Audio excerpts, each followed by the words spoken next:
Oi gente, eu sou o João Vitor, esse é o Cobra Letrada e no vídeo de hoje eu vou falar sobre as minhas 8 leituras do mês de julho e também a minha TBR pro mês de agosto. Bom, gente, julho eu li um pouquinho menos do que eu tô acostumado a ler. Na verdade, junho eu também fui bem flopzinho. Eu acho que junho eu li 7, então até melhorei. Mas eu costumo ler bem mais, né? Se eu não me engano, em abril eu li 18. Então, assim, meu ritmo de leitura é muito maior do que só 8 livros. Só que em julho teve Bienal do Livro. Então, isso cagou muito as minhas leituras, porque eu só fui começar a ler de fato, acho que depois do dia 15. A Bienal foi até que dia? Acho que foi até dia 10, não foi? Alguma coisa assim. E aí, logo depois, quando eu cheguei de viagem, teve muito trabalho esse mês, muito trabalho também. Toca pro inferno, motorista. Então, eu comecei a ler de fato, mas pra segunda metade do mês. Se a gente considerar isso, até que eu li bastante, né? Em 15 dias eu li uns 8 livros. Então, sucesso, dependendo da interpretação. E como vocês já sabem, hoje eu venho aqui falar sobre todas essas leituras que eu fiz nos últimos dias, nas últimas semanas. Mas antes de começar o vídeo de fato, já se inscreve no canal, por favor, porque eu quero muito chegar em 2K, sei lá, em agosto. Vamos ver se a gente consegue essa façanha. Eu acho que não, mas me ajudem. Vamos chegar a 2K, vamos traçar essa meta aí. E também, né, se inscreve pra você não perder nenhum vídeo, que eu posto toda quarta, todo domingo. Me segue nas redes sociais também, a Cobra Letrada no Instagram, no Twitter, no TikTok. Se você se interessar por qualquer livro que eu falar aqui, ou qualquer outra coisa na Amazon, ração pra cachorro, telefone, qualquer coisa, usa o meu link que você ajuda o canal e você não paga nada além do valor da sua compra. E se você gosta muito do canal e você quer apoiar com um pouquinho a mais, considere tornar-se um apoiador do canal, um Cobra Letrader de verdade. Vou deixar aqui na descrição o meu link do Apoia-se, que o Cobra Letrada agora tem um Apoia-se, e a partir de R$5 você já entra pro nosso Clube do Livro, que é o Clube das Cobrinhas, e já participa, né, das nossas discussões. A gente tem 2 discussões por mês. Esse mês de agosto a gente vai ter 2 sorteios, tá? Se você apoiar até o dia 5 de agosto, você concorre ao livro do mês, que é a Biblioteca da Meia-Noite, e se você apoiar até o dia 15, você concorre a uma edição de Confluente do Cássio Cipriano, que tem até vídeo aqui no canal. Vou deixar linkado pra vocês irem lá assistir. Mas, dito isso, vamos ao que interessa, que são as minhas 8 leituras desse mês e também a minha TBR de agosto. Gente, esse mês foi um alto e baixo, assim, foi uma montanha russa. Minha vida tá uma loucura. Porque eu li alguns livros que eu amei, que eu dei 5 estrelas, que tiveram um solo Cobra Letrada de qualidade, mas outros foi só ladeira abaixo. Foi uma decepção. E eu começo esse vídeo com a maior decepção que eu tive em julho, que foi Jake Livingston Vê Gente Morta. Esse aqui, eu acho que até que apareceu no meu vídeo de livros que eu estou doido para ler em 2022. Porque a expectativa para esse livro aqui era grande. A minha cara quebrou de uma forma, porque esse livro é muito ruim, é péssimo. Com certeza vocês vão ver ele na lista de piores livros do ano, tá? Porque, assim, realmente não desceu. Nem com farinha eu consegui engolir esse livro. A sinopse desse livro é muito interessante, que aqui a gente vai conhecer o Jake, que é um menino gay e negro, e é o único gay negro do colégio dele. E como se não bastasse, né, esse fardo que ele tem que carregar no meio de... sendo o único diferente no meio de um monte de gente, ele ainda vê gente morta. E como se não bastasse, quando ele deixa finalmente de ser o único menino gay do colégio, e ele começa a sentir um crushzinho ali pelo boy, ele começa a ser perseguido por um cara que participou de uma chacina aí, né, que ele matou um monte de gente num outro colégio e depois se matou. Então ele tá aí com esse espírito de poltergeist, é assim que fala? Poltergeist. E tá querendo fazer mal ao Jake. Então, assim, eu adoro essa sinopse, mas a execução é podre. É muito ruim. Esse livro é um livro muito confuso, muito pobre.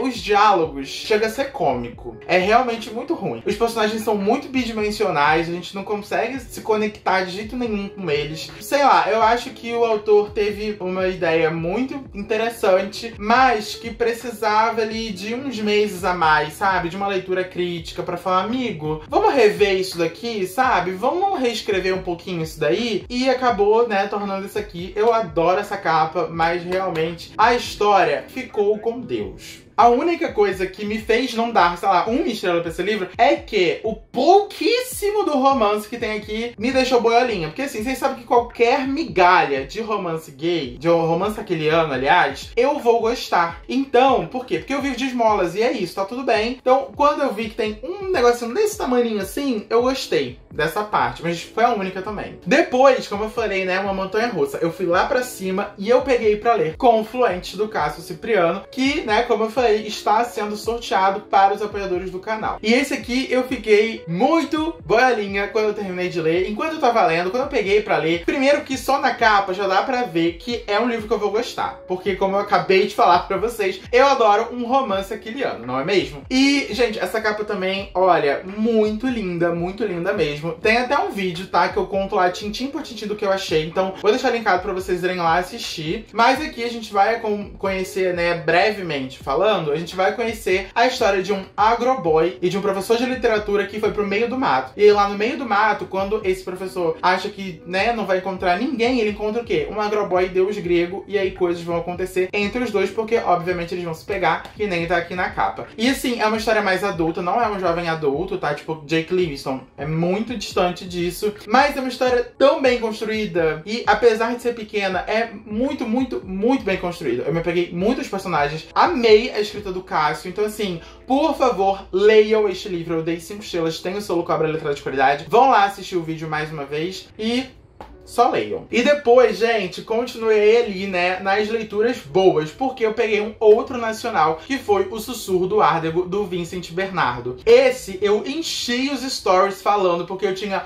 muita coisa pra falar, então senta que lá vem história. Se você gosta de uma fantasia estilo Percy Jackson, pronto, você vai amar este livro, esta história. Aqui a gente vai acompanhar o Martino, que é um garoto que, assim, tem uma confiança em si mesmo muito pequena. E isso só, assim, alavanca ainda mais. Por quê? Porque ele é filho da maior heroína do Brasil, que é a Calamidade. Então tem uma pressão muito grande em cima dele ser um herói fodão, né, que nem a mãe dele, e ele tá tipo assim, gente, eu não quero nem ser herói, pelo amor de Deus, eu queria ser um menino normal. Por favor, me deixem. Não venha não, mulher, me deixa em paz. Só que, né, a vida, né, é muito mais complicada do que isso, e ele vai ter que ir pra um acampamento que forma heróis, que treina heróis. Só que ele não vai sozinho. Por quê? Porque aqui a gente tem um trio, então mais aí uma semelhança com o Percy Jackson. Aqui a gente vai ter o Martino, o Lucas e a Amara. E assim, eu amei todos esses personagens, sério. Principalmente o Lucas. O Lucas é um preferidinho. Eu amei muito ele. Foi até uma surpresa, porque assim que eu comecei a ler, eu tava achando que o Martino ia ser o personagem principal e pronto, acabou. Só que depois a gente vê pontos de vista, tanto da Amara como do Lucas também. E eu fiquei, gente, não tava esperando por isso. Só que, vocês pensam que a história vai acabar aí? Que eles vão pro acampamento e é só? Não, por quê? Porque o maior vilão do país vai tentar acabar com tudo isso aí. Porque, né, ele é o maior inimigo da Calamidade, o filho da Calamidade vai estar lá no acampamento. E o Lucas, melhor amigo do Martino, filho da Calamidade, ele é sobrinho do Árdego, que é esse vilãozão aí, né, fodástico da história. Inclusive, isso é até uma coisa que eu me peguei assim, cara, o que tá acontecendo? Porque o Árdego, gente, é uma pessoa, é um personagem muito odioso, sério. Ele é aqueles vilões que dá gosto de odiar. E eu acabei amando ele.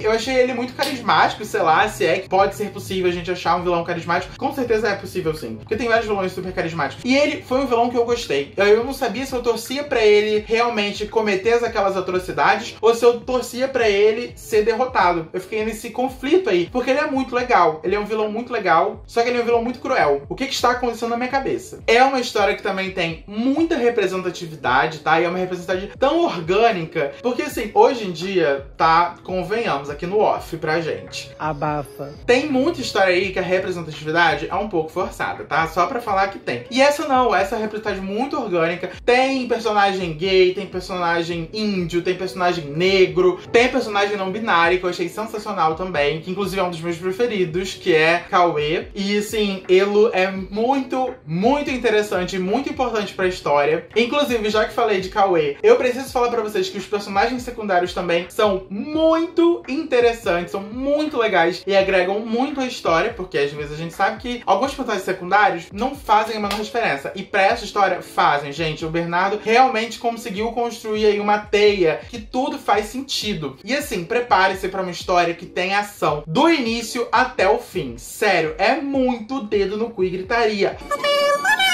O capítulo 2 já tem uma cena que eu fiquei completamente apavorado, angustiado, sem saber o que ia acontecer e manter o ritmo até o final. Dos 50% até o final, é muito papapum na sua cara, assim, bum! O final eu fiquei chocado, sem palavras, que eu não tava acreditando.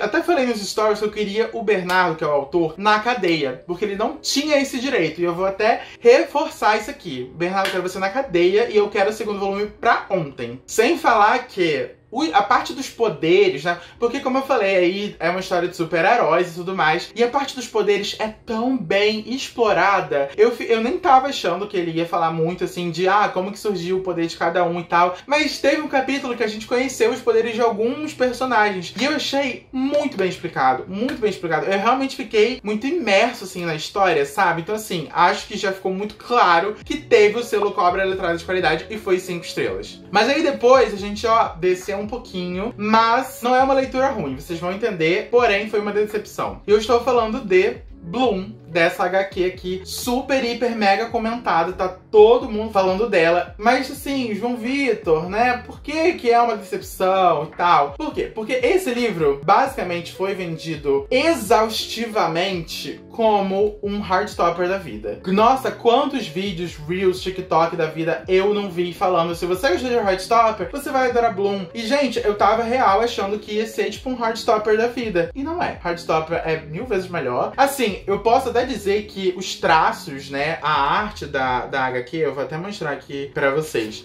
Eu acho até mais bonito do que Heartstopper, tá? Choquem, mas eu acho, tá?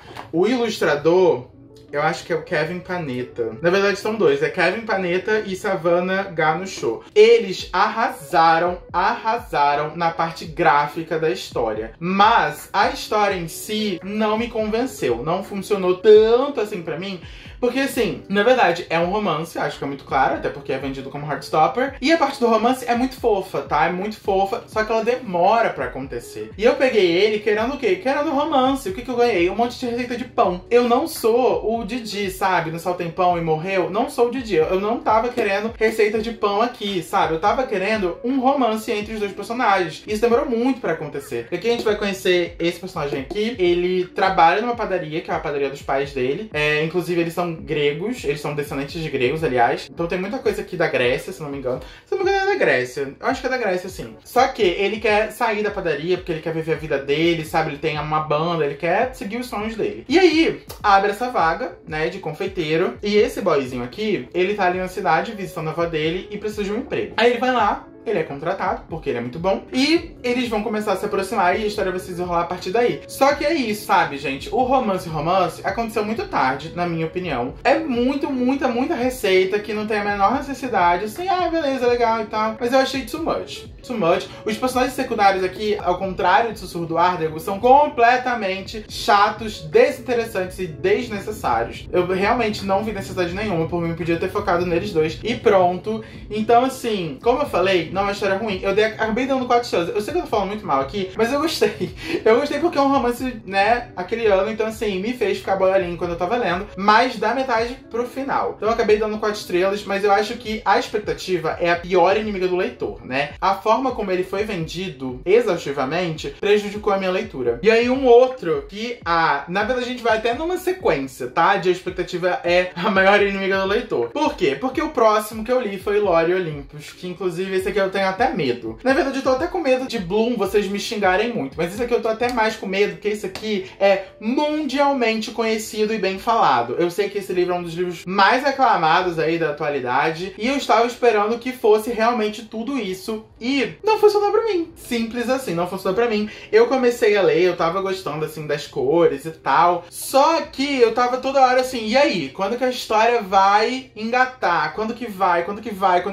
E nunca foi. Terminei Terminei o livro e foi, assim, muito que bem. Me entreteve, mas aquele fator uau não chegou pra mim. Então eu acabei dando 3,5 estrelas. Não é uma história ruim, tá longe de ser uma história ruim, mas que não funcionou tanto assim pra mim. Foi uma coisa mais assim, divertidinho de passar o tempo, mas nada uau. Aqui a gente vai conhecer a história de como a Perséfone conheceu o Hades. Então tem vários deuses gregos aí, a gente vê o Zeus, a Ártemis, o Apolo, a Hera e tal. Basicamente vou falar sobre isso. E é isso. Um beijo da Anitta. E aí, como eu já adiantei pra vocês, teve mais uma decepção causada por uma expectativa muito grande. Estou falando de jogos de herança, mas na verdade aqui não foi nem só a expectativa não, foi porque realmente tem defeitos aqui na história, tá? Eu vou até me contradizer aqui, porque se eu estava querendo mais romance ali, nesse aqui eu não estava querendo nem um pingo de romance, porque foi isso que estragou a porcaria da história. Eu só comprei esse livro, inclusive, comprei esse e a continuação na Bienal, por quê? Porque tava muito barato, obviamente, e também porque tava todo mundo comentando assim, nossa, esse livro você não vai conseguir parar de ler, não sei o que, é muito bom. E eu,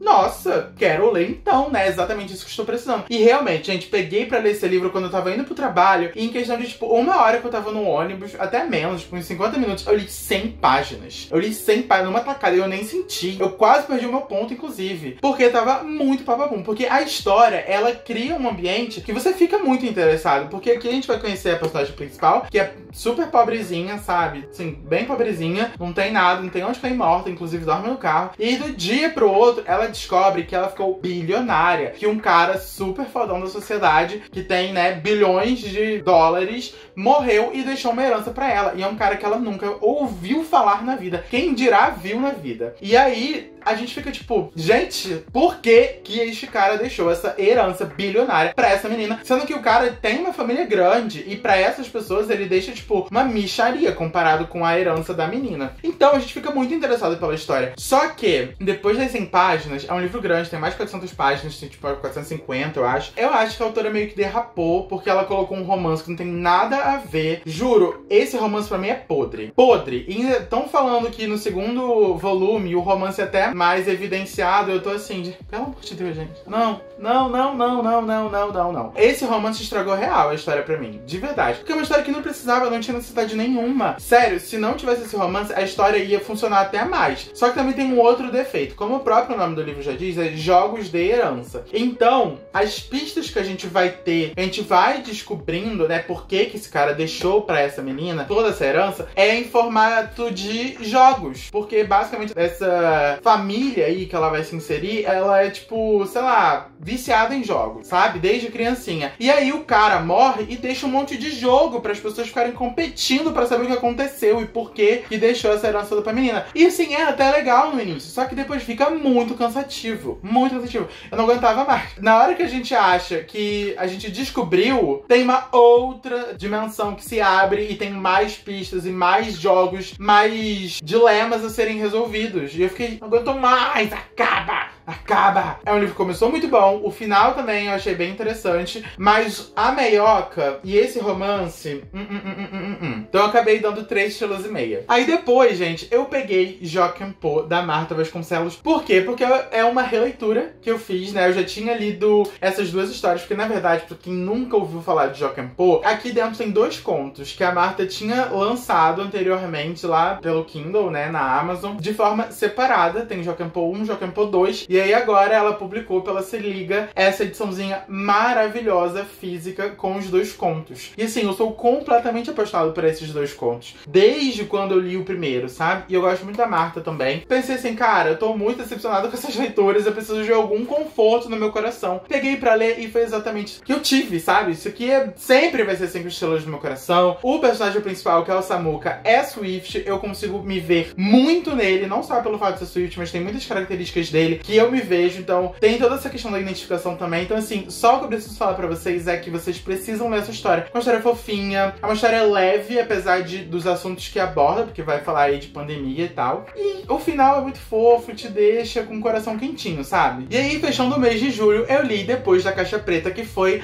a nossa primeira leitura do Clube das Cobrinhas, né? Que é o meu clube do livro, com os apoiadores. E, gente, pra quem não sabe, Depois da Caixa Preta é um livro nacional, tá? Do Rafael Westenfelder. E eu tava tava com muita expectativa pra ler esse livro, porque eu conheci o Rafa na Bienal, inclusive ele até virou um amigo. Ele até apareceu no meu vlog da Bienal, vou até deixar linkado aqui pra vocês irem lá assistir, cantando comigo no karaokê. Então vão lá assistir esta cena maravilhosa. E aí, né, deram a ideia de ler o livro dele, eu achei ótimo e a gente leu. E eu super curti. Aqui a gente vai ter aí uma espécie de reality show em que o Lorenzo, que é o personagem principal, vai participar. O nome é Casa de Vidro, tá? Então, assim, semelhanças com o mundo real, não é mesmo? Só que esse reality show, 2 anos antes, a ex-namorada dele, que inclusive está sumida, também participou. E aí tem um mistério ao redor da caixa preta, como o próprio nome do livro já diz, que basicamente é o confessionário deles. Sabe o confessionário do bebê? É basicamente isso, essa caixa preta.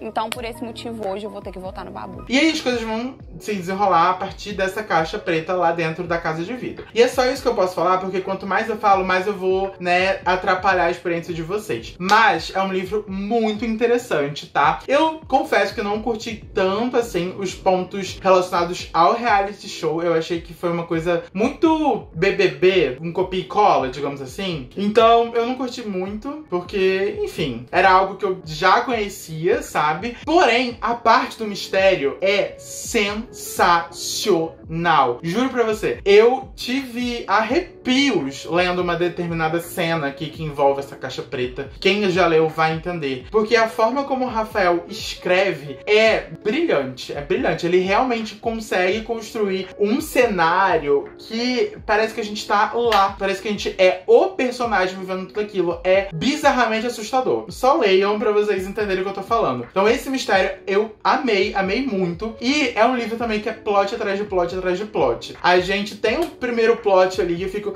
Bum! Eu fiquei realmente muito surpreso com tudo. Mas aí depois vem outro plot e depois vem outro plot. Quando você acha que não pode mais te surpreender, o Rafael vai lá e te surpreende. Basicamente foi isso. Então por isso eu acabei dando 4 estrelas. E aí eu fechei o meu mês, né, com essas 8 leituras. Acho até que eu já falei bastante aqui no vídeo. E agora a gente vai para as minhas leituras do mês de agosto. Que eu nem sei porque que eu ainda insisto em fazer TBR. Eu acho que eu só insisto porque vocês gostam. Porque assim, os últimos vídeos que eu fiz de TBR, todos os livros eu flopei. Eu simplesmente joguei pro ar e não li.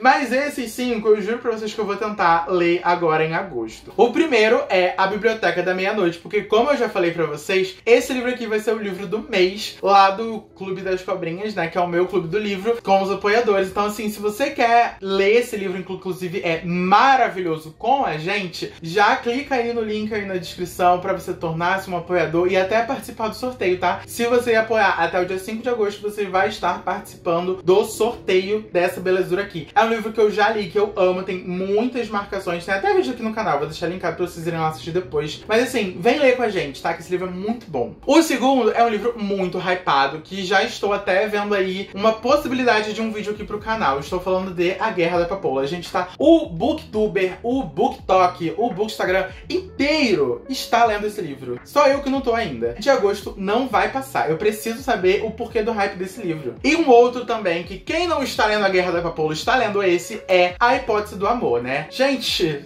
vocês precisavam ver até a fila da Bienal pra ver a Ali Hazelwood. Eu fiquei assim, chocado. Tipo, eu preciso ler essa história pra saber o porquê que todo mundo tá aclamando tanto. Então assim, vem muito aí. Até, né, já dando um spoilerzinho, no mesmo vídeo de A Guerra da Papoula, tá? Então vem aí algum vídeo sobre esses 2 livros. Um outro que eu quero muito, muito, muito ler. Na verdade, eu queria ter lido, né, agora, já em julho, que é As Vantagens de Ser Você, da Rai Tavares. Gente, eu estou doido pra ler essa história aqui, porque eu gosto muito da Rai, eu acho ela muito divertida, encontrei ela na Bienal, na Lei e tal. E, assim, é a primeira história da Rai que é sáfica, que tem um protagonismo sáfico, aliás. E essa capa aqui também tá belíssima, belíssima. Tem uma coisa aí de road trip, tem uma coisa aí de road trip no Jalapão. Então, assim, não tem como ser ruim. Com certeza eu vou aclamar esse livro aqui. E o último que eu preciso ler ainda em agosto é Cheater, da Holly Black. Por quê? Porque eu quero muito ler Príncipe Cruel, porque, enfim, foi um livro que eu já comecei a ler, não curti tanto. Vocês pedem toda hora pra eu fazer um vídeo sobre Príncipe Cruel, sobre a série, né? Só que eu quero começar com outra coisa. E aí eu recebi esse da editora, até recebi o Valente, que é a continuação também. E é um livro mais curto do que Príncipe Cruel, tá? Inclusive essa edição é muito, muito, muito linda. Olha só, tem várias